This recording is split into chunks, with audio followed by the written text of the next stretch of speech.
Hello guys, welcome back to my channel. Today our topic is laser. आज का जो हमारा टॉपिक है वो बहुत सिंपल टॉपिक है, बहुत आसान टॉपिक है। इस टॉपिक का नाम है लेज़र।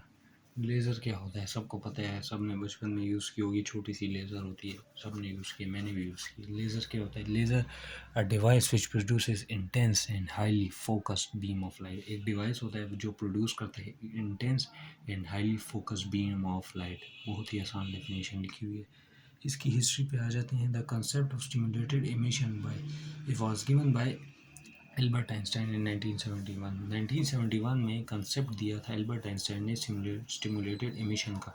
अब स्टिमुलेटेड एमिशन क्या होती है? स्टिमुलेटेड एमिशन वो प्रोसेस है जिसमें एक फोटोन किसी एक्साइटेड एटम को फोर्स करता है। जो भी एक्साइटेड एटम हो उसको एक फोटोन जब फोर्स करता है कि वो बिल्कुल उस जैसा फोटोन एमिट करे। जब एक फोटोन किसी एक्साइटेड एटम को फोर्स करे कि वो बिल्कुल उस जैसा एक फोटोन रिलीज करे, उसको हम कहते हैं stimulated emission. And the first working laser was made by Theodore H Maiman using ruby crystal. एक इन वर्किंग लेज़र जो थी वो थियोडर एच मीमन ने बनाई थी using a Ruby crystal. Ruby crystal की मदद से उसने एक लेज़र बनाई थी। इसके फार्मूले पे आ जाते हैं। सिंपल, बहुत ईजी फार्मूला है। फार्मूला ये है, the energy of a photon is given by photon की एनर्जी है, क्योंकि लाइट फोटोन से ही लाइट फोटोन्स का ही एक मिक्सचर सा होता है। जिस मिक्सचर नहीं, मतलब वो उसे क्या कहते हैं, हजूम सा होता है। E is equal to H F.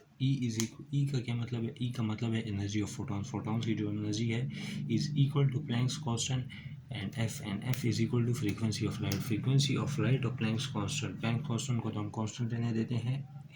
Energy of photons is equal to frequency of light. Energy of photon depends upon frequency of light. This formula shows that energy of photon depends upon frequency of light. Frequency of light पे depend करता है। इसकी थोड़ी सी properties हैं, पहले वो देख लेते हैं। इसकी पहली प्रॉपर्टी है मोनोक्रोमेटिक। लेज़र की जो एक प्रॉपर्टी है उसे हम कहते हैं monochromatic. Consist of only one wavelength and colour. Laser सिर्फ एक वेवलेंथ पे कंसिस्ट करती है और एक कलर की होती है। आपने कभी ये नहीं देखा होगा कि एक लेज़र कोई 10 कलर की हो या उसकी कोई 10 वेवलेंथ है। ये लेज़र की प्रॉपर्टी है कि उसका सिर्फ एक कलर ही होगा और एक वेवलेंथ ही होगा। और दूसरी प्रॉपर्टी है उसकी coherent. All light waves move in phase with each other. आपने ये देखो, जब आप लेज़र ऑन करते हैं तो वो बिल्कुल एक, जो वेव्स होती हैं वो बिल्कुल एक फेज़ में चलती हैं। ना कोई इधर निकल रही है, ना कोई लेफ़्ट साइड में निकल रही है, बिल्कुल वो एक बीम में चल रही हैं और हाईली डायरेक्शनल। इसकी तीसरी जो प्रॉपर्टी है वो है highly directional. Laser light travels in a very narrow and straight beam with a very little spreading. Laser light जो होती है वो travels in a very narrow, बहुत पतले और straight beam। आपने देखो, आप कोई भी लेज़र हो, आप अगर उसको ऑन करें तो वो एक बहुत ही पतले और स्ट्रेट, मतलब बिल्कुल सीधा वो बीम में चलती है। With a very little spread, बहुत कम स्प्रेडिंग होती है जिसे हम अपनी आंखों से देख भी नहीं सकते। सही है। ये इसकी तीन प्रॉपर्टीज़ हैं, ये भी देख लें, बहुत ही आसान है। कंस्ट्रक्शन पे आ जाते हैं।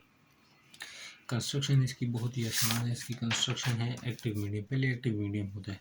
एक्टिव मीडियम के लिखा है produces light. Active medium laser light produce होती है। एक्टिव मीडियम में जो लेज़र लाइट होती है वो प्रोड्यूस होती है और इसका जो मटेरियल है वो डिफरेंट हो सकता है, यानी सॉलिड भी हो सकता है। सॉलिड की एग्जांपल है रूबी क्रिस्टल और गैस की एग्जांपल है हीलियम नियोन। और तीसरी जो मटेरियल हो सकता है वो सेमीकंडक्टर हो सकता है। एक्टिव मीडियम में सिर्फ क्या होता है, लेज़र लाइट प्रोड्यूस होती है। अब दूसरा है पंप सोर्स या एनर्जी सोर्स। पंप सोर्स या एनर्जी सोर्स का ये होता है कि ये प्रोवाइड एनर्जी करती है। किसे प्रोवाइड एनर्जी करती है? Excite atom. जब ये एक्टिव एनर्जी उसको लाइट प्रोड्यूस करता है, जो उसमें जो एक्साइट एटम्स होते हैं उसको एनर्जी प्रोवाइड करती है। और यहाँ एनर्जी हो सकती है फ्लैश लैम्प की तरह और इलेक्ट्रिक करंट की तरह। और फिर क्या होता है, एटम एक्साइट होते हैं। जब इससे एटम एक्साइट हो जाते हैं, इस प्रोसेस को हम पंपिंग कहते हैं। सही है। अब दूसरा जो है ऑप्टिकल मिरर है। ऑप्टिकल मिरर क्या होता है?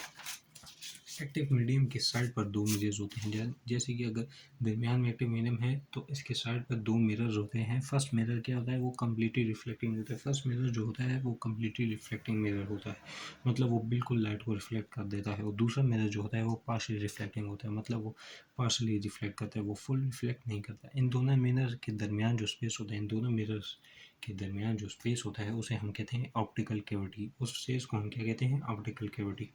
अब जो अगला प्रोसेस है वो है फोटॉन्स मल्टीप्लिकेशन, जब एक्साइड एटम वो होते हैं इमिट होते हैं तो फोटॉन्स मिरर के दरमियान बाउंस करते हैं। जब एक्साइड एटम्स इमिट हुए तो जब ये दो मिरर्स हैं इनके दरमियान ये एटम बाउंस करते हैं। जब ये बाउंस करते हैं जिससे बहुत ज़्यादा क्वांटिटी हो जाती है फोटॉन्स, ये फोटॉन्स की जो क्वांटिटी है वो फिर बहुत ज़्यादा बढ़ जाती है। जब वो क्वांटिटी बढ़ जाती है तो फिर क्या होता है, फिर आता है लेज़र बीम आउटपुट। जब ये लेज़र बीम आउटपुट होता है आखिर में कुछ फोटॉन्स पार्शियली रिफ्लेक्टिंग मिरर से बाहर निकल आते हैं। जो एक फुली रिफ्लेक्टिंग मिरर था, एक पार्शियली रिफ्लेक्टिंग मिरर था, जब उससे वो बाहर निकल आते हैं पार्शियली रिफ्लेक्टिंग मिरर से, ये फोटॉन एक बीम बनाते हैं जिसे हम लेज़र बीम कहते हैं। सही है। इसकी वर्किंग पे आ जाए। Energy source Exide atom is active medium. Active medium में जो वो है एनर्जी सोर्स